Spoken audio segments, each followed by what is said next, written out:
আপনারা সবাই হয়তোবা ভাবছেন যে এত ছোট একটা কাঁঠাল হাতে নিয়ে ক্যামেরার সামনে এত ঘোরাঘুরি করছে কেন। আজকে আপনাদের আমি এইটাই দেখাবো যে এত ছোট কাঁঠাল দিয়ে আমি কি করব। আসসালামু আলাইকুম, আমি মাহি, আপনাদের সবাইকে স্বাগত মাহি রান্নাঘরে।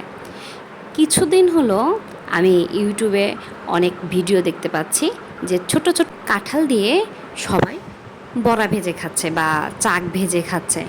এটাকে আমি ছোট কাঁঠালই বললাম, আপনারা গ্রামে ভাষায় কে কী বলেন আমি জানি না। তো আজকে আমি অনেস্ট একটা রিভিউ দিব যে আসলেই সবাই বলছে এটা খেতে গরুর মাংসের মতো টেস্ট, খেতে অনেক মজা। আসলে এটা খেতে সত্যিই কি গরুর মাংসের মতো টেস্ট হয় বা আসলেই কি অনেক মজা হয়, আজকে আপনাদের আমি সেটা দেখাবো।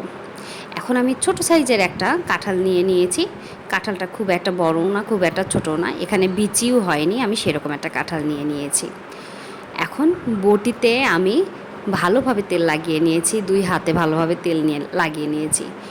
এখন যে প্লেট আমি কেটে রাখবো ওই প্লেটেও আমি তেল লাগিয়ে নিয়েছি।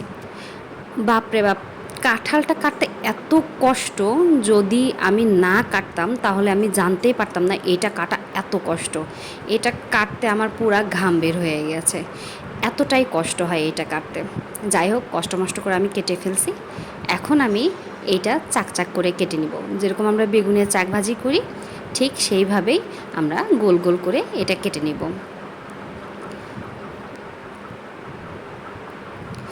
এটা আমরা বেশি পাতলাও করব না, আবার একদম বেশি মোটাও করব না, তাহলে সিদ্ধ হতে চাবে না। চেষ্টা করব মিডিয়াম সাইজ রাখতে।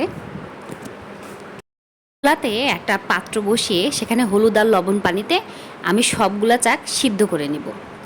এটা সিদ্ধ করার জন্য দিয়ে দিব। এটা সিদ্ধ করতে প্রায় আমার 15 থেকে 20 মিনিটের মতো সময় লেগে গেছে। এটা যদি ভালোভাবে সিদ্ধ না করা যায় তাহলে এটা খেতে ভালো লাগবে না। এটা ভালোভাবে, এই জন্য ভালোভাবে সিদ্ধ করে নিতে হবে, সময়টা একটু বেশি লাগবে। এটা সিদ্ধ হতে হতে আমি এখন একটা মশলা তৈরি করে ফেলবো। এখানে আমি আদা আর রসুন বাটা 1 চামচ নিয়েছি মরিচের গুঁড়া 1 চামচ, হলুদের গুঁড়া হাফ চামচ নিয়েছি, ভাজা জিরের গুঁড়া 1 চামচ নিয়েছিলাম, ধনিয়া গুঁড়া, স্বাদ মতো লবণ আর 2টো ডিম। এখন এগুলো আমি ভালোভাবে ফেটিয়ে মিক্স করে নেব। এটা যতক্ষণ ভালোভাবে মিক্স না হয় ততক্ষণ পর্যন্ত আমি নাড়াচাড়া করে ভালোভাবে মিক্স করে নিব। মিক্স করে একটা মশলা তৈরি করে নেব। আমার মশলাটা প্রায় তৈরি হয়ে গেছে, দেখতেই পাচ্ছেন এর ঘনত্বটা কেমন হয়েছে। আপনারা চাইলে ডিমটা স্কিপ করতে পারেন, বাট ডিমটা দিলে টেস্টটা একটু বাড়বে। এখন আমার সিদ্ধ করে রাখা সবগুলো কাঁঠালের মোচা তুলে ফেলবো। এটা তোলার পরে আমি কিছুক্ষণের জন্য ঠান্ডা করতে দেব। এটা যখন ঠান্ডা হয়ে আসবে তখন আমি এর ভেতরে যে শক্ত অংশটা আছে সেটা ছুরি দিয়ে কেটে নিব। আমি গোল করে এটা ছুরি দিয়ে কেটে নিচ্ছি। এইভাবে আমি সবগুলো কেটে নিব। আমার সবগুলো কাটা হয়ে গেছে। এখন আমি ওই মিশ্রণটাতে মিক্স করে তাওয়াতে ভেজে নিচ্ছি। আপনারা চাইলে ফ্রাই প্যানেও ভেজে নিতে পারেন। আমার কাছে মনে হচ্ছিল তাওয়াতে ভাজলে বেশি ভালো হবে আর অনেকগুলো আটবে, যার জন্য আমি তাওয়াতেই ভেজে নিচ্ছি। আমি এইভাবে সবগুলোই এখন তাওয়াতে দিয়ে দিব।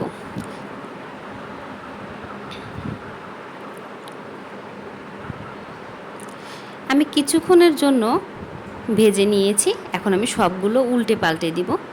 এটা একটু চেষ্টা করবেন বেশি সময় নিয়ে ভাজার। যত বেশি সময় নিয়ে ভাজবেন ভেতরটা তত বেশি সফট হবে। এমনিতে আমরা সিদ্ধ করে নিয়েছিলাম, যার জন্য এটা ভাজতেও কম সময় লাগবে। এখন একটা অনেস্ট রিভিউ দিব আপনাদের। যারা বলেছিলেন এটা খেতে গরুর মাংসের মতো টেস্ট, মানে অসাধারণ একটা টেস্ট, সত্যি কথা বলতে কি এটা গরুর মাংসের মতো টেস্ট আমার কাছে মনে হয়নি। আপনারা এখন বলতে পারেন এটা কোষ দেখে হয়তো বা গরুর মাংসের মতো, হ্যাঁ সেটা বলতে পারেন, কিন্তু টেস্টের দিক থেকে কখনোই এটা গরুর মাংসের মতো না। টেস্টটা অ্যাভারেজ, খুব একটা ভালোও না খুব একটা খারাপও না। সবাইকে ধন্যবাদ। আসসালামু আলাইকুম।